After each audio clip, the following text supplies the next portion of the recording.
Hello commerce students, welcome to Shiksha commerce classes.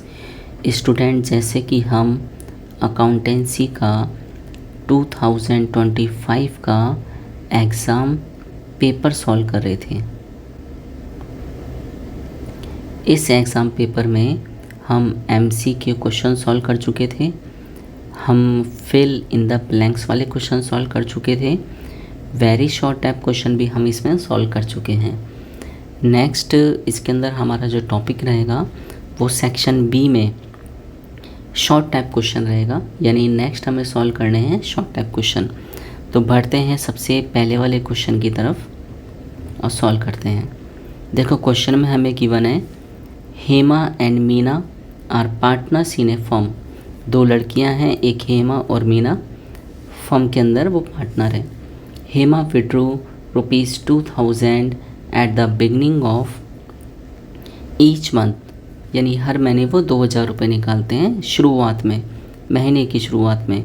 वेरेस जबकि Meena withdrew ₹4000 at the end of each month during the whole year, यानी ये पूरे साल कितना रुपया निकालते हैं, 4000 रुपये, लेकिन eight the end of each month. Interest on drawing is charged at the rate 12% per annum. Calculate interest on drawings, हमें इंटरेस्ट ऑन ड्राइंग कैलकुलेट करना है। तो देखो सबसे पहले मुझे इस क्वेश्चन को सॉल्व करवाने के लिए कुछ इम्पॉर्टेंट चीज़ें हैं वो आपको बतानी पड़ेंगी। तो ऐसा हो सकता है कि थोड़ा डेप्थ के अंदर बताने में टाइम ज़्यादा कंज्यूम हो जाए, लेकिन आपके जब एग्ज़ाम में पेपर में जब ये क्वेश्चन आएगा तब आप इसको इजीली 1 मिनट के अंदर सॉल्व कर लोगे। तो आप ऐसा मत सोचना कि इन क्वेश्चनों को सॉल्व करने में इतना ज़्यादा टाइम लग रहा है तो आपको एग्ज़ाम में भी लगेगा। अभी टाइम इसलिए लगेगा क्योंकि मैं आपको डेप्थ के अंदर कुछ चीज़ें समझाऊंगा जिससे कि आपकी अंडरस्टैंडिंग थोड़ी डेवलप हो जाए। तो इसी क्वेश्चन के ऊपर आते हैं। तो देखो आपको पता होगा पहले से ही कि जब भी हम इंटरेस्ट ऑन ड्राइंग को कैलकुलेट करते हैं तो इंटरेस्ट ऑन ड्राइंग को कैलकुलेट करने के लिए हमारे पास 2 मेथड होते हैं। पहला मेथड होता है प्रोडक्ट मेथड और दूसरा मेथड होता है एवरेज पीरियड मेथड। अब प्रोडक्ट मेथड लगेगा या एवरेज पीरियड मेथड लगेगा इंटरेस्ट ऑन ड्राइंग को सॉल्व करने के लिए, वो आपको पता करना पड़ेगा। तो अगर किसी भी क्वेश्चन में जो ड्राइंग्स दे रखी है उन क्वेश्चनों में कोई भी रेगुलर इंटरवल मेंटेन नहीं हो रहा है या फिर कोई सीक्वेंस उसके अंदर मेंटेन नहीं हो रहा है तो फिर आप अप्लाई करोगे प्रोडक्ट मेथड। यानी कभी तो पैसा निकाल लिया 1 जनवरी को और कभी पैसा निकाल लिया आपने 15 जनवरी को, फिर पैसा आपने निकाल लिया 16 मार्च को, फिर आपने पैसा निकाला 30 जुलाई को, यानी इर्रेगुलर इंटरवल मेंटेन हो रहा है इसके अंदर, है ना। नेक्स्ट एवरेज पीरियड मेथड आपको तब अप्लाई करना चाहिए जब कोई रेगुलर इंटरवल मेंटेन हो रहा हो या फिर कोई सीक्वेंस मेंटेन हो रहा हो। यानी क्वेश्चन में लिखा हुआ है कि at the beginning of each month,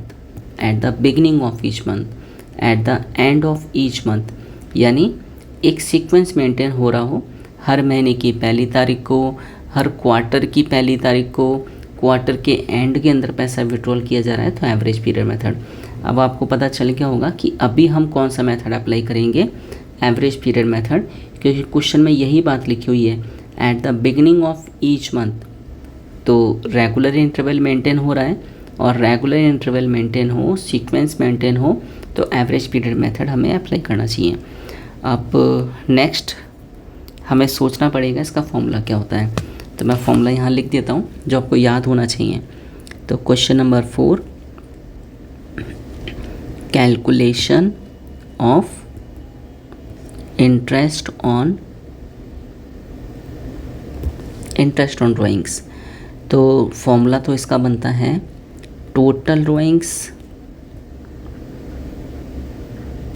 multiply by interest rate upon 100 multiply by average months upon 12।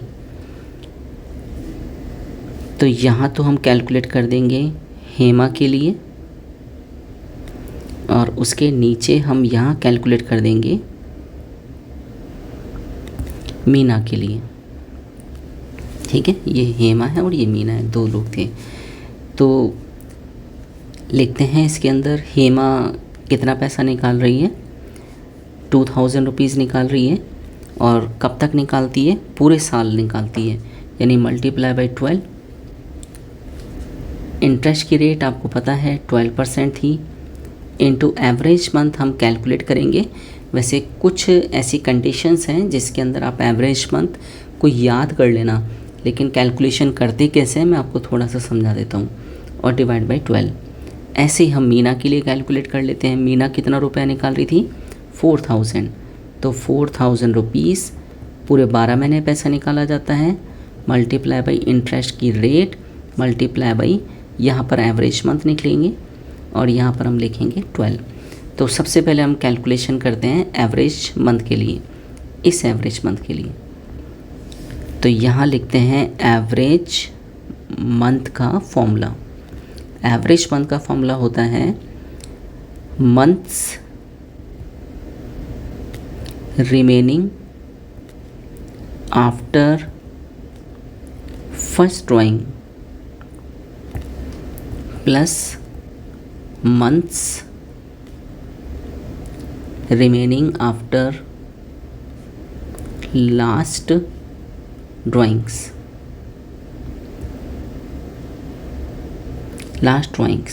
और डिवाइड करना है इसके अंदर हमें 2 का डिवाइड कर दें इसके अंदर। तो सबसे पहले हम देखते हैं हेमा के लिए। ठीक है, तो इसके अंदर कुछ चीज़ें हैं जो आपको ध्यान रखनी पड़ेगी।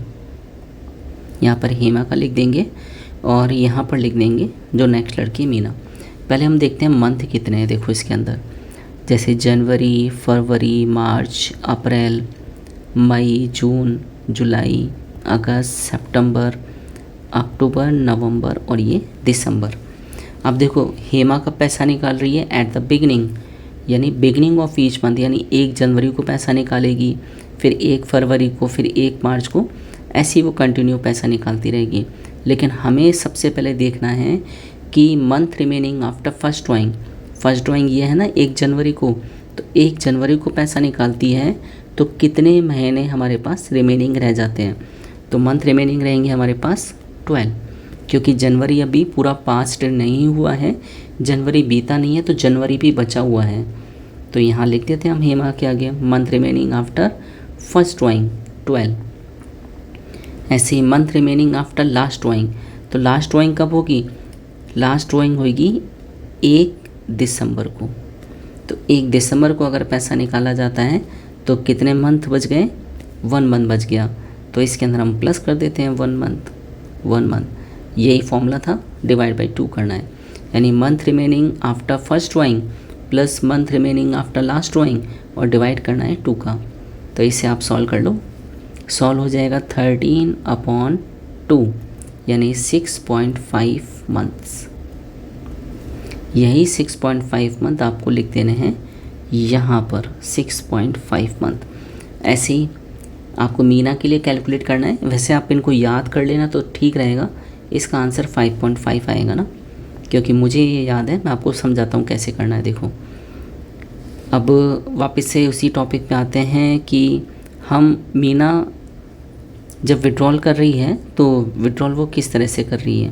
क्वेश्चन में लिखा हुआ था at the end of each month, हर महीने की आखिरी तारीख को, यानी पहले पैसा निकालेगी 31 जनवरी को, फिर 28 या 29 फेब को, फिर 31 मार्च को, ऐसे कंटिन्यू पैसा निकालेगी। लेकिन हमें देखना है कि सबसे पहली बार पैसा निकाला तो कितने मंथ बचे। आप देखो 31 जैन को पैसा निकाल रही है ना, तो जनवरी बीत चुका है, पास्ट हो गया, तो मंथ रिमेनिंग रहेंगे हमारे पास 11।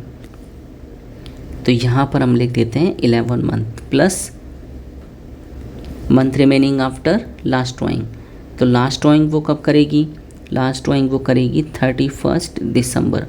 तो 31 दिसंबर को अगर वो पैसा विड्रॉल करती है तो नीचे मंथ कितने रह गए, 0 मंथ तो बचा ही नहीं।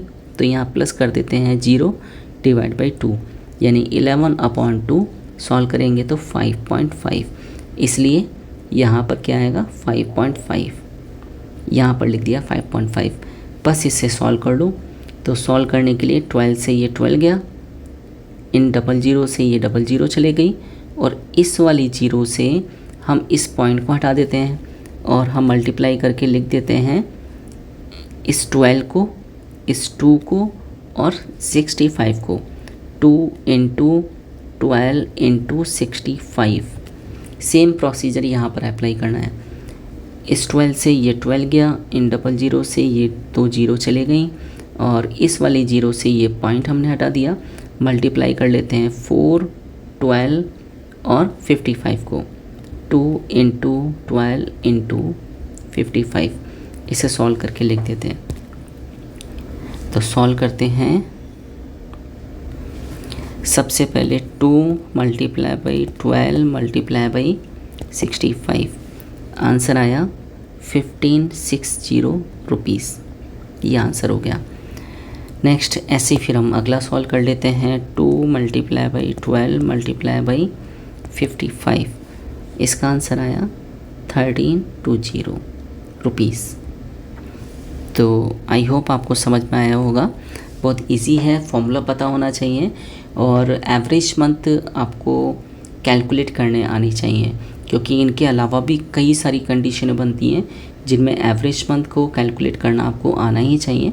फॉर्मूला आप ज़रूर ये ध्यान कर लेना, months remaining after first drawings plus months remaining after last drawings divide करना है 2 का। नेक्स्ट आगे क्वेश्चन के अंदर आते हैं। तो ये दोनों सॉल्व हो गए ना, तो एक बार आंसर देख लेते हैं। हेमा का आंसर आया 1560 रुपये, यानी हेमा का आंसर आया 1560 रुपये, और जो दूसरी लड़की है मीना, इसका आंसर आया 1320 रुपये। ठीक है, नेक्स्ट अगले क्वेश्चन के अंदर चलते हैं। अगला क्वेश्चन है capital of firm is ₹4 lakh and average profit of the firm is 60,000 and normal rate of return यानी NRR given at 10%. Goodwill is to be valued at 3-year purchase of super profit, यानी super profit के 3 साल के क्रय के आधार पर आपको calculate करना है। Calculate the value of goodwill, goodwill की वैल्यूशन करनी है, यानी ये चैप्टर नंबर 2 का क्वेश्चन है एडमिशन ऑफ पार्टनर का। तो इसे सॉल्व करने के लिए भी कुछ फॉर्मूलेज आपको पहले से पता होने चाहिए, तो मैं आपको समझाता हूँ, देखते हैं। क्वेश्चन नंबर है अब 6 नहीं है, क्वेश्चन नंबर 5 है। तो यहाँ डाल देते हैं क्वेश्चन नंबर 5।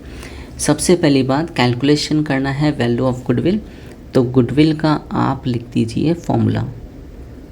गुडविल का फॉर्मूला यहाँ बनेगा super profit into number of year purchase. तो नंबर ऑफ ईयर परचेज तो आपको पता है 3 ईयर्स है, 3 ईयर्स, लेकिन सुपर प्रॉफिट आपको अभी फाइंड आउट करना पड़ेगा। तो सुपर प्रॉफिट हम फाइंड आउट कर लेते हैं। तो सुपर प्रॉफिट को फाइंड आउट करने के लिए हम बना लेते हैं working note, calculation of super profit. देखो, इसको सॉल्व करने के लिए हमें कुछ चीज़ें पता होनी चाहिए। सबसे पहले हमें चाहिए एवरेज प्रॉफिट। तो एवरेज प्रॉफिट आपका क्वेश्चन में गिवन है, लिखा हुआ है average profit of the firm is 60,000। यहाँ लिख देते हैं हम 60,000। फिर इसमें से हम माइनस करते हैं expenses paid to partners. Partners को जो भी हमने एक्सपेंसेस पेड किया है, तो इस क्वेश्चन में कहीं भी जिक्र नहीं है एक्सपेंसेस पेड के लिए, तो ये 0 हो गया। रिमेनिंग क्या रहा 60,000। अब ये जो रिमेनिंग रहा 60,000, इसको हम बोलते हैं एक्चुअल एवरेज प्रॉफिट। फिर इसमें से हम माइनस कर देंगे, और माइनस हम करते हैं डिजायर्ड नॉर्मल प्रॉफिट। इसका फॉर्मूला होता है capital employed into NRR upon 100। तो कैपिटल क्वेश्चन में गिवन है, capital of the firm is 4 lakh rupees. यहाँ लिख देते हैं 4 lakh rupees multiply by NRR भी गिवन है क्वेश्चन में 10%, तो 10/100। इसको सॉल्व कर लेते हैं। जब 4 लाख का 10% निकालेंगे तो आंसर आएगा 40,000। और हमें करना क्या है, इसे माइनस करना है, तो इसको माइनस कर लेते हैं। माइनस करने पे आएगा हमारे पास 60 माइनस 40, 20,000 रुपीज़। और ये जो 20,000 रुपीज़ निकला है यही हमारे लिए क्या कहलाएगा, सुपर प्रॉफिट कहलाएगा, यानी यही SP है।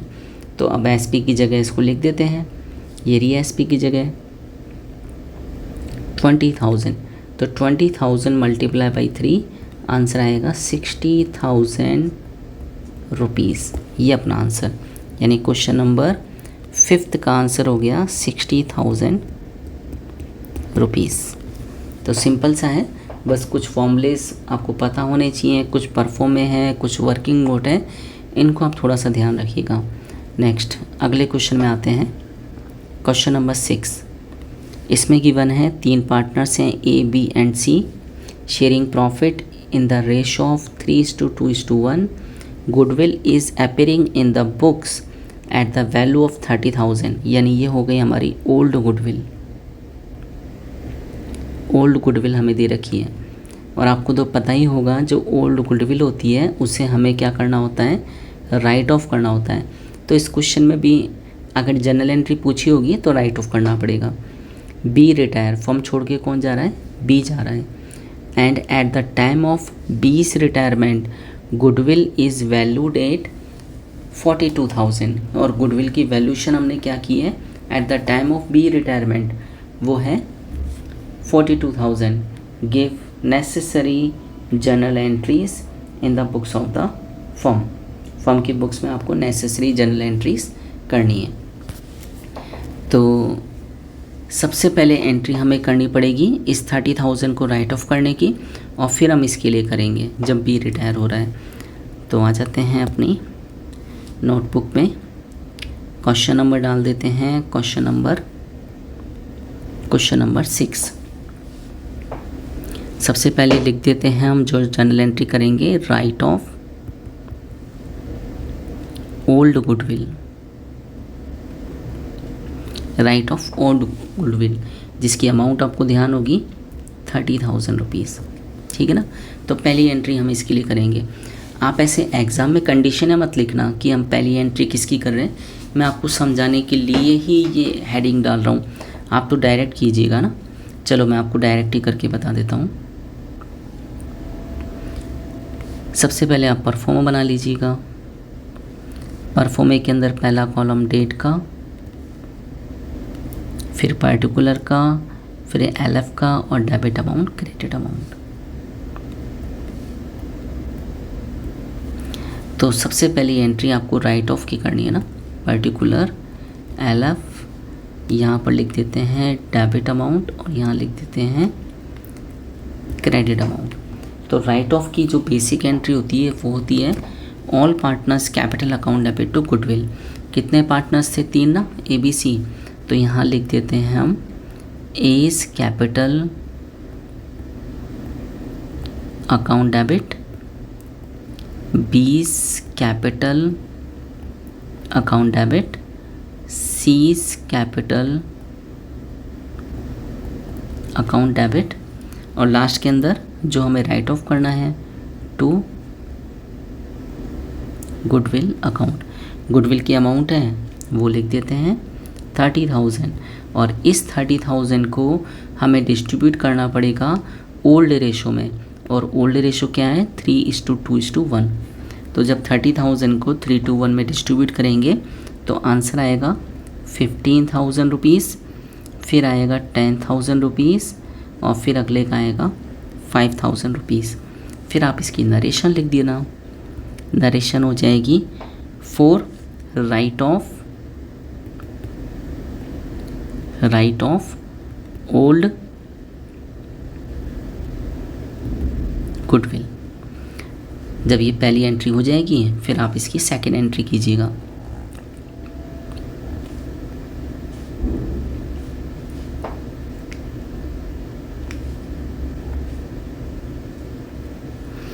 सेकेंड एंट्री करेंगे जो हमारे पास नई वाली गुडविल है जिसकी अमाउंट हमें दे रखी है 42,000 रुपीज़, लेकिन 42,000 रुपीज़ तो फर्म की गुडविल है। फर्म की गुडविल से अकाउंटिंग ट्रीटमेंट नहीं करते। जो पार्टनर्स फर्म को लेफ्ट करके जा रहा है उसका हमें पार्ट देखना पड़ेगा, उसका शेयर देखना पड़ेगा।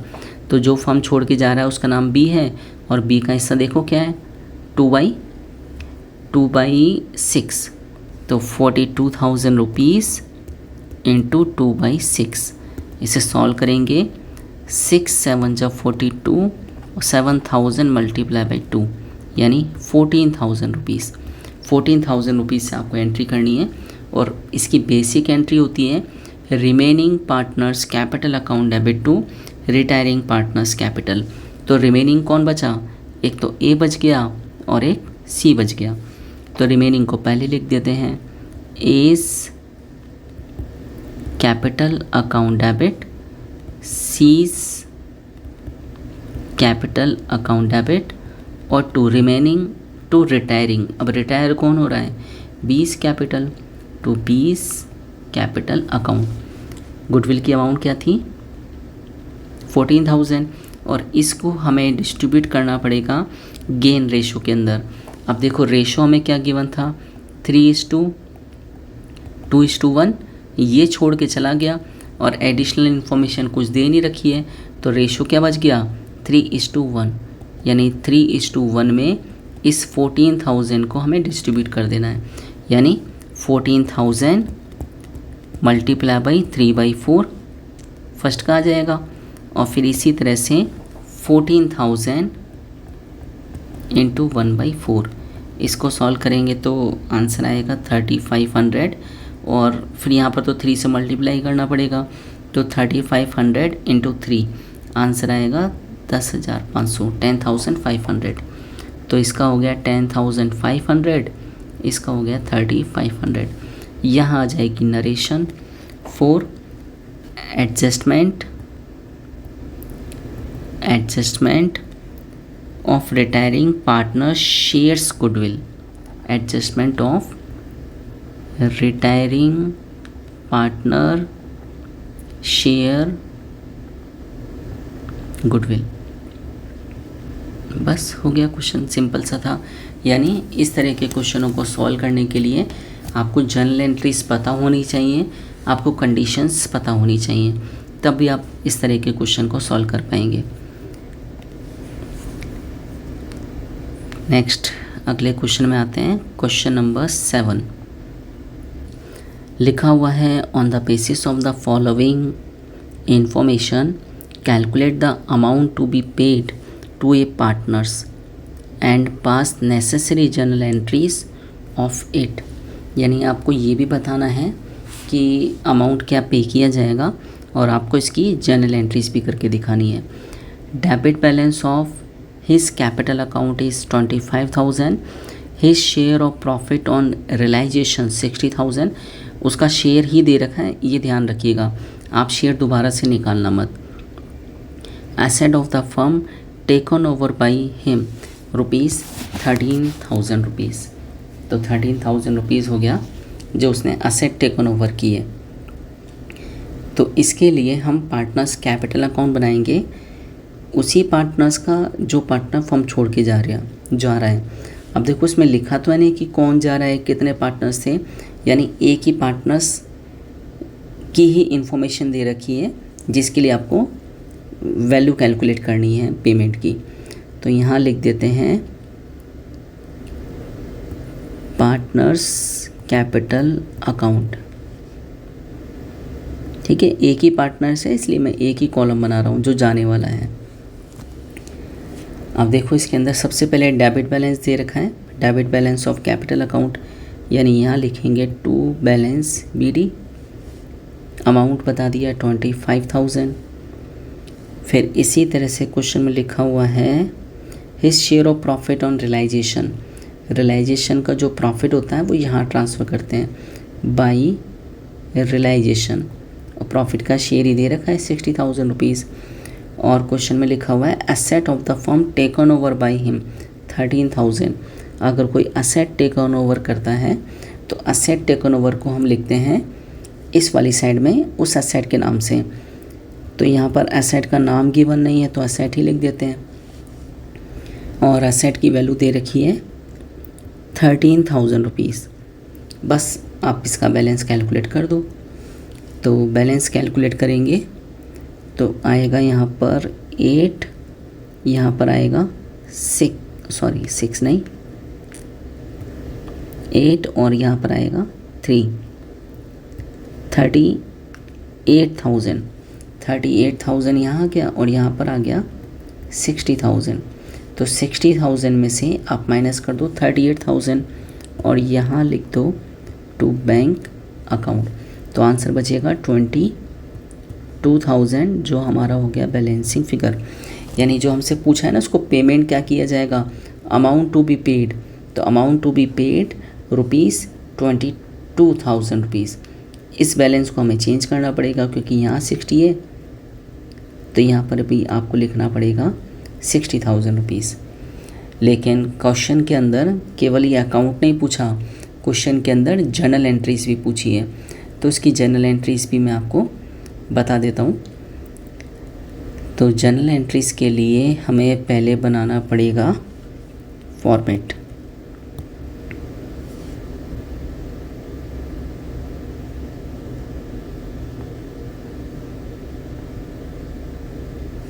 यहाँ लिख देते हैं क्वेश्चन नंबर 7 सॉल्व करेंगे।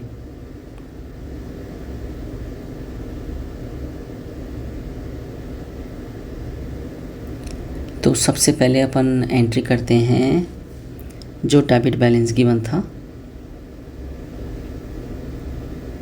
Debit balance of his capital account 25,000 rupees, है ना। तो अब देखो इसके अंदर जो कैपिटल अकाउंट होता है, ये रहा बैलेंस बीडी हमने लिखा था ना। तो अब एक चीज़ आप ये ध्यान रखना कि बैलेंस बीडी के लिए और बैलेंस सीडी के लिए कोई भी जर्नल एंट्री करते नहीं है। तो अब हमें ये तो छोड़ना पड़ेगा, debit balance of capital account, ठीक है। नेक्स्ट आते हैं अगले के अंदर।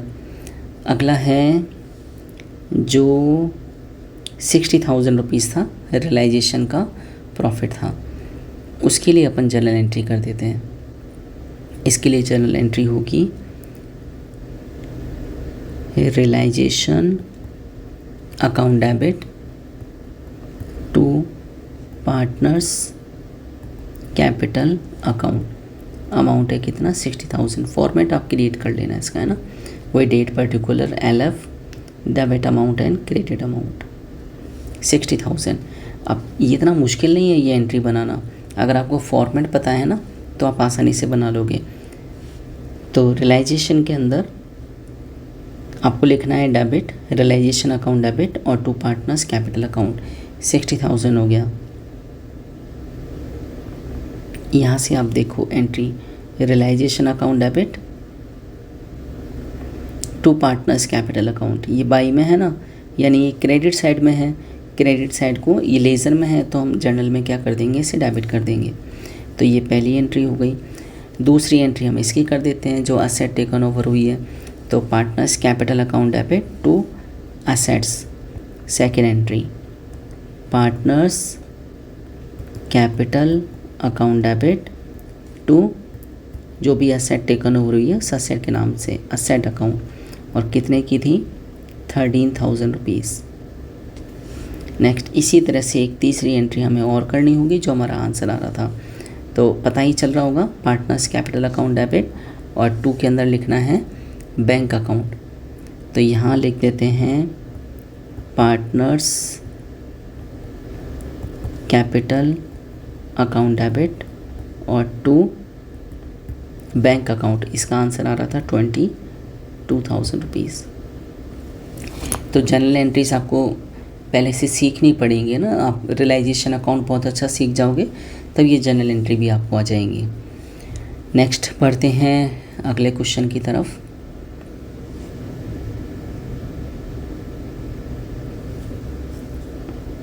अगला क्वेश्चन नंबर है 8। क्वेश्चन नंबर 8 में पूछा है what is meant by unlimited company. Unlimited company क्या होती है।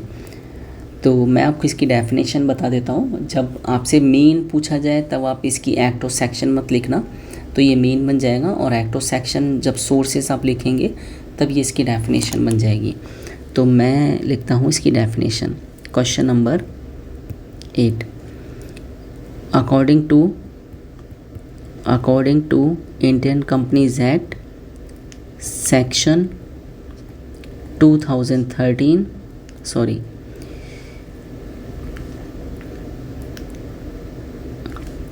according to Indian Companies Act 2013 section 2 clause 92,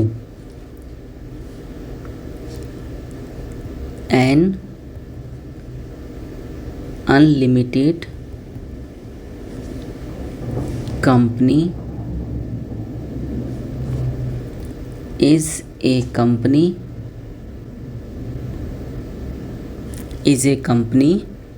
in which the liabilities of its member is not limited। यानी एक ऐसी कंपनी जिसमें उसके मेंबर्स की जो लायबिलिटीज़ है वो लिमिटेड नहीं होगी, यानी वो अनलिमिटेड होगी। इन केस, आगे लिखते हैं, in case the company suffer losses.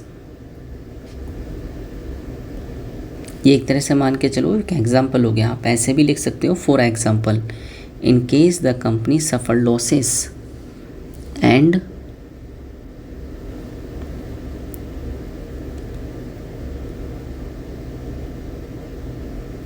It's property and wealth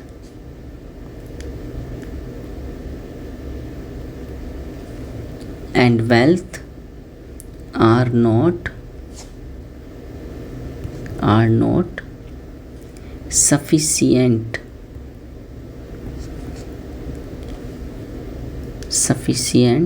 to pay off its debt, then the personal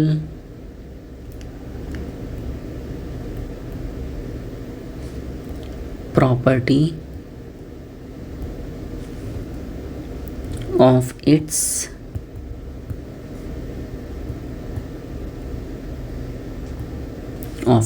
members can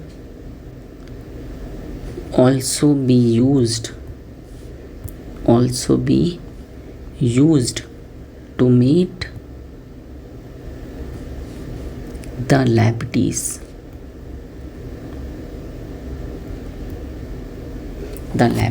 ये इसका आंसर हो गया। यानी बहुत सीधी सी बात है। According to ICA 2013 section 2 clause 92, unlimited liability companies are those companies in which liability of share holder or member is not limited to any extent called unlimited liability company. फिर एक एग्जाम्पल ले लिया हमने, if a company suffer losses and the property and wealth of that organization is not sufficient to pay off its debt, then the personal property of those shareholder or member may be sold out for the same purpose। तो ये इसकी definition हो गई या इसका mean हो गया। Next आते हैं क्वेश्चन नंबर 9 पर। Chauhan limited registered with 50 lakh capitals, it's divided in equity share of 100 each. Company had invited 30,000 equity share for subscription of 100 each.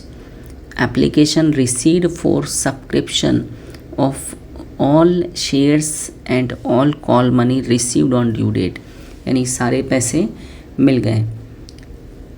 Show capital in balance sheet of the company, यानी company की जो balance sheet है उसके अंदर आपको capital को show करना है। तो आपको ध्यान होगा कि जब हम किसी भी कंपनी की बैलेंस शीट बनाते हैं तो अब ICA 2013 जब से अप्लाई हुई है हमें बनानी पड़ती है वर्टिकल फॉर्मेट के अंदर। और वर्टिकल फॉर्मेट बहुत बड़ा है, यहाँ तो बनाकर समझाया नहीं जा सकता, लेकिन हाँ ये जो क्वेश्चन पूछ रहा है इस क्वेश्चन को पूरा सॉल्व किया जा सकता है। तो केवल बैलेंस शीट के अंदर ये कैपिटल ही पूछ रहा है कि कैपिटल को कैसे लिखना है। तो इसका फॉर्मेट हम बना लेते हैं नोट्स के अंदर। न्यू पेज पे क्वेश्चन नंबर हो गया 9। तो जब आप इसकी बैलेंस शीट बनाएंगे तो इस तरह से फॉर्मेट बना लेते हैं। आपको सबसे पहले लिखना पड़ता है equities and LIABILITS, equities and liabilities. फिर इसके अंदर आप लिखते हैं share holder fund, share holder funds. अब इसके अंदर आपको लिखना है जो पूछा है A पॉइंट शेयर कैपिटल। अब शेयर कैपिटल में हमें ऑथराइज्ड कैपिटल भी लिखनी होती है, लेकिन उस ऑथराइज्ड कैपिटल का टोटल आप मेन टोटल में शो नहीं करते हैं ना, तो आप डायरेक्ट लिख दो यहाँ पर ऑथराइज्ड कैपिटल। ऑथराइज्ड कैपिटल जो हमें बता रखी है ऑथराइज्ड कैपिटल क्वेश्चन के अंदर ही, ऑथराइज्ड कैपिटल यानी रजिस्टर्ड कैपिटल जो कितनी है 50 लाख, तो इसकी अमाउंट हम लिख देते हैं अंदर ही, ठीक है। क्योंकि यहाँ पर इसको शो करेंगे तो फिर आप टोटल के अंदर शो नहीं करते इसे ना, आप चाहो तो यहाँ लिख सकते हो, लेकिन जब आप ग्रांड टोटल करोगे तब इसको आप इग्नोर कर देना, क्योंकि ऑथराइज्ड कैपिटल को आप शो नहीं करते मेन टोटल के अंदर। नेक्स्ट इसके बाद में हम लिखते हैं subscribed and issued capital, subscribed and issued capital. तो सब्सक्राइब्ड कितने थे 30,000 शेयर्स। एक शेयर की प्राइस क्या थी, एक शेयर की प्राइस थी @100 रुपीज़ ईच। टोटल कितना हो जाएगा 30 लाख रुपीज़। तो यहाँ पर आप लिख दो 30 लाख रुपीज़। अब जब हम टोटल करेंगे तब आपको यहाँ पर 30 लाख रुपीज़ ही लिखना पड़ेगा, इसका आप ध्यान रखिएगा ना। ऐसा नहीं कि आपने 50 और 30 ऐड किया और यहाँ पर 80 लिख दिया, ऐसे नहीं करना। बस यही इसका सॉल्यूशन है, बाकी फॉर्मेट इसका बहुत बड़ा है। आप फॉर्मेट एक बार देखिएगा, आपको एक आइडिया लग जाएगा कि किस तरह से इस तरह के क्वेश्चनों को सॉल्व करते हैं। नेक्स्ट अगले क्वेश्चन में आते हैं। अगला क्वेश्चन है question number 10। If 8% debenture worth ₹2,50,000 issued at a discount of 12,500, give journal entries of issue of debenture and find out the rate of discount। तो सबसे पहली बात एंट्री तो इसकी बहुत सिंपल हो जाएगी, डिस्काउंट की अमाउंट आपको ऑलरेडी दे रखी है, तो एंट्री तो आपको याद होनी चाहिए। पहली एंट्री हो जाएगी bank account debit to debenture application and allotment account, ये पहली एंट्री हो जाएगी फर्स्ट। फिर हम करेंगे इसकी सेकंड एंट्री। सेकंड एंट्री हो जाएगी debenture application and allotment account debit. Discount है क्वेश्चन में, तो discount on issue of debenture account debit और टू डिबेंचर अकाउंट। डिबेंचर से पहले उसकी परसेंटेज भी लिखते हैं, तो आप परसेंटेज भी लिख देना यहाँ पर 8% डिबेंचर अकाउंट। तो सबसे पहली बात डिबेंचर की value 2,50,000 issued at A 12,500 discount, तो ये डिस्काउंट इसमें से माइनस कर दो, यानी 2,50,000 में से आप 12,500 माइनस कर दो, फिर जो वैल्यू आएगी वो आपको अमाउंट रिसीव होना चाहिए। तो अमाउंट बचेगा अपने पास 2 लाख, ये बचेंगे 40 में से गया तो 37,500, फिर ऐसे 2,37,500, ऐसे यही वैल्यू यहाँ लिख देंगे 2,37,500, यहाँ डिस्काउंट की अमाउंट, और यहाँ पर हम लिख देंगे जो ग्रांड टोटल हो जाएगा इन दोनों का 2,50,000। ठीक है। और एक चीज़ ये और पूछ रहा है, find out the rate of the discount. Discount की रेट भी निकालनी है, तो रेट निकालने का तो फॉर्मूला होता है, तो फॉर्मूला हम अप्लाई कर देते हैं। फॉर्मूला है discount value divide by face value multiply by 100। तो डिस्काउंट दिया कितना आपने, सबसे पहले वो देख लो। आपने डिस्काउंट दिया 12,500। फेस वैल्यू क्या है डिबेंचर की, 2,50,000 मल्टीप्लाई किससे कर दें, 100 से। सॉल्व कर देते हैं, इन 2 जीरो से ये 2 जीरो गई, ये डिडक्ट हो जाएगा 25 से, 25 125, और ये हो जाएगा 25 1 25, और ये 00, 5 से फिर डिडक्ट हो जाएगा, 5 2 10, और ये 0। इस 20 से ये डिडक्ट हो जाएगा, 0 से 0 हटा दो, और 2 5 10, यानी आंसर आया 5%, यानी डिस्काउंट की रेट क्या हो गई, 5% हो गई। नेक्स्ट अगले क्वेश्चन में आते हैं, question number 11। Mahadev limited issued 3,009% debenture of 100 each at 10% premium. Debenture payable are as follows. Application के ऊपर 50 रुपये, अलॉटमेंट के ऊपर 60 रुपीज़ इंक्लूडिंग प्रीमियम, और प्रीमियम क्या था 10%, और फेस वैल्यू 10%, यानी 100 का 10% हो गया 10 रुपीज़। तो इस 60 के अंदर क्या मिला हुआ है, 10 रुपीज़ प्रीमियम मिला हुआ है, यानी हम इसे कैसे लिखें, 50 + 10 रुपीज़। और हमसे पूछ रहा है the debenture were fully subscribed, all money was duly received, give necessary journal entries in the books of the companies. अभी जैसा ही क्वेश्चन है, बस इसकी में इस जो एंट्रीज होंगी वो थोड़ी ज़्यादा हो जाएंगी, 4 एंट्री करनी पड़ेंगी ना। तो यहाँ लिख देते हैं अपन एंट्रीज। क्वेश्चन नंबर 11, पहली एंट्रीज होगी bank account debit to debenture application account. तो 3,000 डिबेंचर हैं और 50 रुपीज़ हैं, तो 3,000 × 50 कर देते हैं, तो 15, और ये 0 लगा देते हैं, 1,50,000। यहाँ लिख देते हैं 1,50,000। ठीक है। इसको फिर हमें ट्रांसफ़र भी करना पड़ेगा, तो ट्रांसफ़र की entry debenture application account debit to, debenture की परसेंटेज देख लो 9%, to 9% debenture account, same amount transfer कर देंगे 1,50,000। ठीक है। नरेशन सिंपल सी नरेशन है, नरेशन हो जाएगी, मैं बोल के बता देता हूँ, है ना। नरेशन हो जाएगी 4 डिबेंचर एप्लीकेशन मनी रिसीव्ड, यहाँ पर हो जाएगी 4 debenture application money transfer to debenture account. फिर आपको अलॉटमेंट के लिए भी एंट्री करनी है, तो एंट्री नंबर 3 अलॉटमेंट के लिए एंट्री हो जाएगी debenture allotment account debit to, rate है 9% डिबेंचर, और क्वेश्चन प्रीमियम का है, तो आप यहाँ लिख देंगे सिक्योरिटी प्रीमियम अकाउंट। वैल्यू आपको पता ही है, अलग अलग हमने करी ली, यहाँ 50 है और यहाँ 10 है, मल्टीप्लाई क्या कर देंगे नंबर ऑफ़ डिबेंचर से, जो कितने हैं 3,000, यानी यहाँ तो आ जाएगा 1,50,000, और यहाँ पर आ जाएगा 30,000, और जब टोटल करेंगे तो 1,80,000। फिर आप 4th एंट्री कर देंगे, क्वेश्चन में लिखा है सारा पैसा मिल ही रहा है। नरेशन हो जाएगी इसकी 4 debenture allotment money due with SP, और 4th में आपको पैसा मिल जाएगा, तो bank account debit to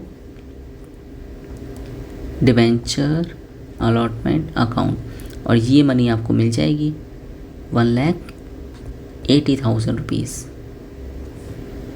narration बन जाएगी इसकी for debenture allotment money received. तो सिंपल सी है, एंट्री आपको याद करनी पड़ेगी इसके लिए। नेक्स्ट आते हैं क्वेश्चन नंबर 12 पे। क्वेश्चन नंबर 12 में पूछा है calculate the trade receivable turnover ratio, यानी हमें कैलकुलेट करना है trade receivable turnover ratio TR, ये जिसका पुराना नाम था DTR, debtor turnover ratio, from the following information. और हमें गिवन है टोटल रेवेन्यू फ्रॉम ऑपरेशन, यानी हम इसको बोल सकते हैं टोटल सेल्स। फिर cash revenue from operation 20% of total revenue from operation, यानी जो कैश सेल्स है वो टोटल सेल्स की 20% है। और फिर ओपनिंग का दे दिया ट्रेड रिसीवेबल और एक क्लोजिंग का दे दिया ट्रेड रिसीवेबल। तो सबसे पहली बात आपको ट्रेड रिसीवेबल टर्नओवर रेशियो का फॉर्मूला पता होना चाहिए। तो कोशिश करते हैं क्वेश्चन यहाँ पर ही सॉल्व हो जाए। तो फॉर्मूला है ट्रेड रिसीवेबल टर्नओवर रेशियो या debtor turnover ratio is equal to net credit sales upon average trade receivable. तो नेट क्रेडिट सेल्स निकालनी है आपको, है ना। अब देखो हमें टोटल सेल्स पता है कितनी है, टोटल सेल्स है 2 लाख रुपीज़। अगर इसमें से हम कैश सेल्स को माइनस कर देंगे तो हमारे पास क्रेडिट सेल्स ही बचेगी। तो 20% आप माइनस कर दो इसका, 20% निकलेगा 40,000, माइनस किया तो 1,60,000। तो यहाँ लिख देंगे 1,60,000। आप प्रॉपर इसका एक वर्किंग नोट बना लेना है ना, इस तरह से working note calculation of credit sales, इस तरह से लिख देना total sales minus cash sales. यहाँ पर लिख देना 2 लाख रुपीज़ और कैश सेल्स थी 20% जो हमने निकाली 40,000। फिर आप सॉल्व कर देना 1,60,000।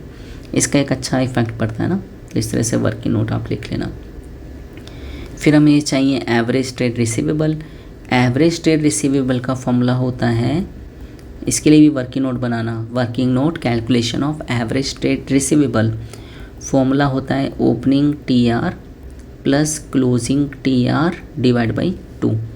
तो ओपनिंग TR कितना है चेक करो 20,000, क्लोजिंग TR कितना है वो चेक करो 60,000, और डिवाइड क्या करना है 2 का, यानी 80,000 में आप डिवाइड कर दो 2 का, आंसर आएगा 40,000। यही 40,000 आप यहाँ लिख दो, सॉल्व कर दो, आंसर आएगा 4 4 जा 16, यानी 4 आंसर है। और जब भी हम ट्रेड रिसीवेबल टर्नओवर रेशो निकालते हैं या कोई भी टर्नओवर रेशो निकालते हैं, आंसर हमेशा हम लिखते हैं टाइम्स में। तो बस यही इसका आंसर हो गया ना। तो सिंपल सा क्वेश्चन था, फॉर्मूला पता होना चाहिए था बस। क्वेश्चन नंबर आते हैं 13 में। क्वेश्चन नंबर 13 में है find the amount of tax paid by preparing provision for tax account, यानी हमें ये अकाउंट बनाना है provision for tax account from the following information. Opening balance of provision for tax, closing balance भी given है, और given है during the year provision made for tax 40,000 का हमने प्रोविज़न बनाया है। ये भी बहुत सिंपल सही है, इसको भी हम यहीं कहीं सॉल्व कर देते हैं, यहाँ सॉल्व कर देते हैं। अकाउंट जो पूछा है वो है प्रोविज़न फॉर टैक्स का।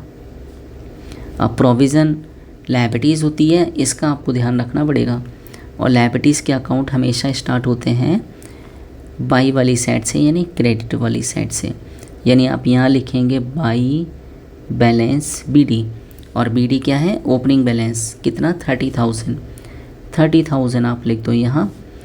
तो CD यहाँ लिखना पड़ेगा टू बैलेंस CD, यानी क्लोजिंग बैलेंस हो गया 10,000, यहाँ लिख दो 10,000। अब बात आती है इसको कहाँ लिखेंगे, तो इसको लिखते हैं हम यहाँ पर बाई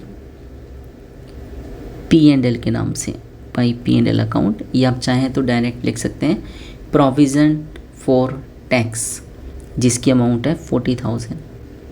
अब आप इसका निकाल लो बैलेंस, 40 और 30 हो गया 70,000 और यहाँ पर बचा 10,000, तो 70 में से 10 जाएगा तो बचेगा 60,000 और इसको आप लिखते हैं टू कैश के नाम से और ब्रैकेट में लिख देंगे टैक्स पेड।